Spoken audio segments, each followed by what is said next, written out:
Naf kemm għamilt għalija, 9,000 ħafna, rigal żgħir tal-birthday kienu kun iktar minn biżżejjed. Hekk qalet Rosien Kutajer lil Jorgen Fenech meta permezz ta' messaġġ infurma li f'mazz flus kontanti ħallila 9,000 żejda biex iżommhom għaliha.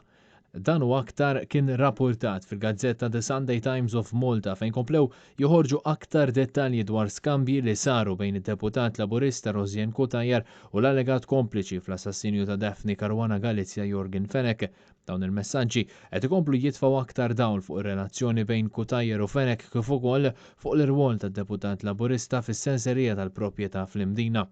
Minkejja li Kutajer u l-ħabib tagħha Charles Farrugia t-Tikka qed jibqgħu jippruvaw jaħarbu mill-involviment tagħhom f'dan id-deal, l-aħħar rapporti jgħidu li Rosien Kutajer ingħatat somma ta' flus kontanti mingħand Jorgen Fenech ftit wara li kien mar il-bank biex jassigura self għal ftehim tal-proprjetà f'Awwissu tal-2019. Wara li l-koppja ltaqgħu, Fenech bat messaġġ lil Kutajer biex jinfurma li kien hemm 9,000 euro żejda fil-munsell ta' flus kontanti li ta' dan apparti il-31,000 euro tas-senserija. Imnalla qed tgħidli għax kont se nibqa' żejra intih il-flus imma qalli li mhux qiegħed id-dar, qalet Kutajer meta jidher li bdiet tindika li kienet sejra tħallas lil Farrugia bil-flus li ta' Jorgen Fenech. F'messaġġ li segwa, Fenech spjega li beda jistħi jgħidilha li tefa' 9,000 euro cash żejda għaliha.